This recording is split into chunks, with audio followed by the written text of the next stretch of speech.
Let's talk about one of the loudest little history tricks on the internet. You've seen it. You've watched somebody probably type this in all caps. Democrats are the party of the KKK, and Republicans freed the slaves. And the subtext is always the same. I'm a free thinker, not all black people are Democrats, and I'm finally off of the Democratic plantation. Vote Republican. The end. And what makes this dangerous is that it does contain real history, but it uses history like camouflage. Welcome back to Blk By Design. I'm your host, Will on the mic, and I'm breaking down black history and identity with a little bit of sass and a whole lot of shade. So here's the question we're answering today. What's true, what's misleading, and what's the full story when people say Democrats are the party of the KKK and Republicans freed the slaves? And most importantly, why do black Republican grifters love that line so much? Today, I'm going to do three things. Actually, three moves. First, we're going to break down what the talking point gets right and what is it trying to make you assume. Second, we'll walk through the timeline they love to skip on purpose. Reconstruction, Jim Crow, the New Deal coalition, the Civil Rights era, and the Southern strategy. And then third, we're going to talk about how this argument is spreading into pop culture using two case studies. Nick Cannon's conversation, with Amber Rose, and Chili from TLC's donation controversy. But first, we have to do some quick housekeeping. If you like these kind of conversations, subscribe wherever you listen. If you're on YouTube, like, comment, and become a pattern breaker by hitting that subscribe button and notification bell so you never miss a single episode. And then lastly, I need you to send this to the friend who always says it's not that deep, because it is. Now let's get right into it. When I say Reconstruction, I'm talking about the period right after the Civil War, where the federal government attempted to build a new legal and political order where formerly enslaved people had citizenship and rights. When I say Jim Crow, I'm talking about the long era of racial apartheid enforced by law, violence, and economic control.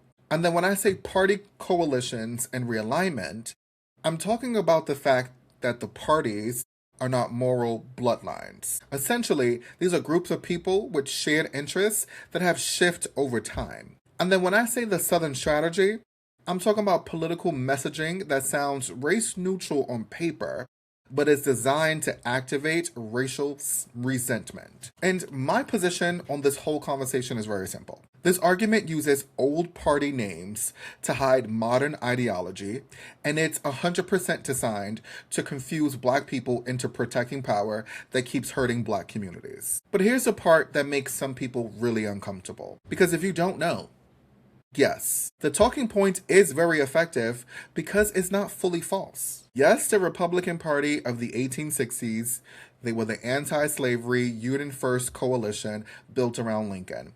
And they are tied to emancipation. And that's not because the Republicans were magically the good party, but because at that moment in history, the Republican coalition included Northern abolitionists and anti-slavery activists, free soil farmers, and labor interests who opposed slavery's expansion, and then many black leaders and communities who allied with the Union because it cracked the door open to citizenship. Lincoln's Emancipation Proclamation, the Union victory, and then Republicans in Congress driving the 13th Amendment, which ended slavery, the 14th Amendment, which gave citizenship and equal protection, and the 15th Amendment, which gave voting rights for black men. Republicans also backed major Reconstruction policy, which included federal enforcement acts, the Freedmen's Bureau, and the idea that the federal government had a responsibility to protect black civil rights. And yes, the original Ku Klux Klan did come out of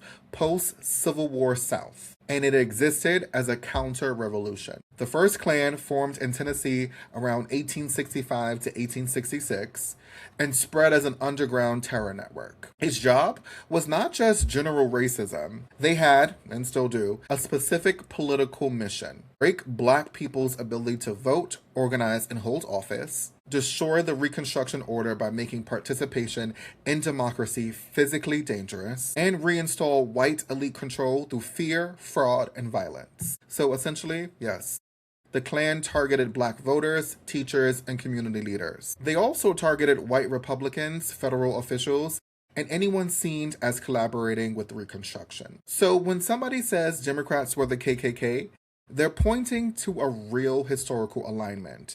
And that was in the late 1800s and early 1900s. The South became the Solid South, which was a Democratic stronghold where many white Southern Democrats were openly segregationists, and where white supremacist violence often functioned as the unofficial enforcement arm of a Jim Crow society. That, in a nutshell, is the true piece of history. So when someone says Republicans freed the slaves, they are pointing at a true piece of history too. But what they want you to assume is that the parties have stayed the same throughout the years, and they have not. They've attached themselves to coalitions that have changed over time. So yes, those statements have historical anchors, but using them like a shortcut to prove whether either party represents today is where the trick starts, and that is where the grift begins. Because people don't use history to educate you, especially those Republican grifters. They use it like a shortcut around thinking. Because notice what the talking point doesn't tell you. It doesn't tell you what the parties represent today. It also doesn't tell you what modern coalitions are actually pushing in policy. It does not even explain why the South moved the way it moved. It just holds up a party label from 160 years ago and tries to use it like a permanent moral identity. But political parties are coalitions. They are vehicles, and vehicles get new drivers. So when you hear that line, especially from a Black conservative influencer who essentially makes their money being the Black person who agrees, what you're hearing is not a history lesson. You're hearing a grift mechanism. Because if we start talking about modern receipts, we then have to talk about voting rights, courts, labor, healthcare, policing, public education, and who is making it easier or who is making it harder for Black people to exercise power. And that's not as cute as a soundbite or a meme. Now, I want you to hold this idea in your head. The past is being used to launder the present. And what I mean by that is especially this example. And it came alive during pop culture. This was another example that was on my social media feed, like my timeline. On Big Drive, Nick Cannon talking to Amber Rose, he says, "People know that the Democrats are the party of the KKK. People don't know that the Republicans are the party that freed the slaves." Now, we're going to come back to that later on in the episode. Because first I want to talk about the part that they love to skip.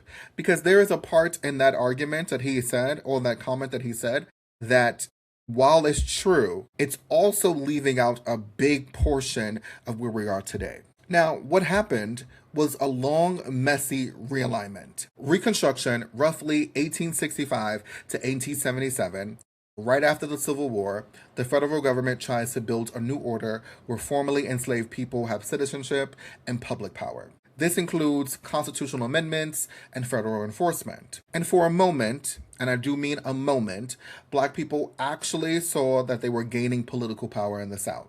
And yes, in that era, the Republicans were the vehicle for that project. But then Reconstruction ends. The federal enforcement collapses and compromise politics begin. White Southern elites rebuild racial control through violence and law, and that transformed into Jim Crow. Now we enter the long Jim Crow era, the late mid-1900s. This is where the South becomes what people love to call the Solid South, meaning a one-party Democratic stronghold. And Southern Democrats, they were openly segregationists. This is the historical soil where people grow the Democrats were the party of the KKK talking point. But here's what they want you to forget. The Democratic Party is not a monolith. National parties have fractions and regional power. So over the 20th century, coalitions started shifting. And then that brings us to the New Deal coalition, or the New Deal era of the 1930s. The Democratic coalition expands around labor and economic relief. Many Black voters began moving towards Democrats over time, in large part because of the economic policies and coalitions that happened in the New Deal era. But segregationists are still inside the party, and therefore tensions begin to boil over. You know, if you have too many people in a big tent, it always becomes a problem. So we have Northern Democrats increasingly moving towards civil rights, and we have Southern Democrats, on the other hand, that are continuously defending segregation. Then we hit the civil rights era, which was the 1950s and 1960s. And that fracture between the Northern Democrats and the Southern Democrats become undeniable. The National Democratic Party's center of gravity starts moving towards civil rights enforcement. And that starts backlash. And I want to say this very plainly. When the federal government started enforcing civil rights, there were white voters and politicians who decided that their core political identity was going to be stop this. Not I disagree with this one bill. No. Not I have questions about how fast this is moving. No. I have to stop this. These were governors, senators, congressmen, school boards, and of course, sheriffs. Mostly in the South, I might add. And this is where we saw desegregation being forced in real time. And when black folks organized meant white folks was losing control. So the backlash wasn't abstract. It was stop integration, federal oversight, and stop black political power. But that political identity needs a home, which brings us to the long-awaited realignment. And this happened between 1960s and pretty much now, right? This is what people often point to as the Southern Strategy era. Republican politics increasingly compete for white Southern voters using language that sounds neutral on paper, but hits the racial target: states' rights, law and order, welfare, urban crime. The words get cleaner, but the goals stay familiar. Over time, the South becomes reliably Republican. So when somebody throws Republicans freed the slaves at you in 2026, like it ends the conversation, you have to ask yourself, which Republicans? Lincoln Republicans or MAGA Republicans? Which era? And which coalition? Because the Republican Party of Lincoln is not the Republican Party of today. Lincoln-era Republicans were a new coalition built to stop slavery's expansion and keep the Union together. Their big idea was that the federal government could step in, use national power, and rewrite the rules when human freedom was on the line. MAGA-era Republicans, on the other hand, they are a different type of coalition with a different center of gravity. Their brand is freedom, but the policy pattern is often shrink federal civil rights enforcement, elevate states' rights, and treat equality claims as special treatment. Where Lincoln Republicans used the federal government to expand citizenship, today's MAGA politics often use cultural war panic and election integrity language to justify making it harder to organize, protest, teach certain history, or even vote in certain places. So no, the parties are not the same. They migrated, they rebranded, and they got better PR. And that's why I think Nick Cannon's talking points and any of the other black conservative media out there, it's all a grift. It's to use the past to launder the present. Now, if you're like me, you're probably thinking to yourself, why does this nonsense spread so fast? And that's because most people are not getting their political education from a textbook. They're getting it from a clip, a soundbite, a podcast moment, which is why the Nick Cannon moment set social media on fire. Again, Nick Cannon is on his show talking to Amber Rose, who is controversial and questionable in her own right. Amber is basically arguing that the Democrats don't care about black people and Republicans do. So Nick says he agrees. And then he drops a line, people don't know the Democrats are the party of the KKK, people don't know that the Republican Party is the one that freed the slaves. And I want you to clock literally what just happened in that conversation. He didn't make a policy argument for the Republicans. He didn't say, here are the 3 Republican bills that improved black life. He didn't say, here is how modern conservative governance reduces racial wealth gaps. No, because that will require actual receipts. Spoiler, there is none. He gave you the history shortcut. And because he's a celebrity, it becomes a permission slip. So, I am right when I say, even Nick Cannon knows what he's saying is not true. And that's why it's so controversial. Not because history is off limits, but because the way it is used is intellectually lazy and politically dangerous. It turns black people into props for a pro-right narrative, and it frames disagreement as ignorance, which is perfect for a grift. Now, I do want to talk about Chili from TLC, because this is where the conversation shifts From what did you say to what did you fund? Reports surfaced citing FEC filings saying donations from a Rosonda Thomas of Stone Mountain, Georgia totaled $897.14 across 17 donations between April and November 2024.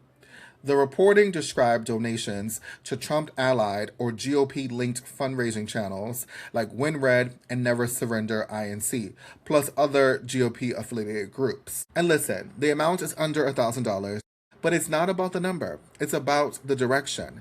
Because in 2026, MAGA is not just a preference. It's a whole infrastructure. It's a political project. It's courts, it's appointments, it's policies, it's voting rights. So when fans see a beloved figure tied to that infrastructure, they read it as, are you funding the machine? Are you MAGA? And that holds weight. And with TLC, there's a lot of cultural meaning. TLC is black girlhood. TLC is auntie car ride music. TLC is no scrubs at the cookout. TLC is memories. So the backlash isn't just political disagreement, it was emotional, it was cultural. Now, I do know that she has come out with a statement that says she is not MAGA and she does not agree with that, and that she didn't know what was happening.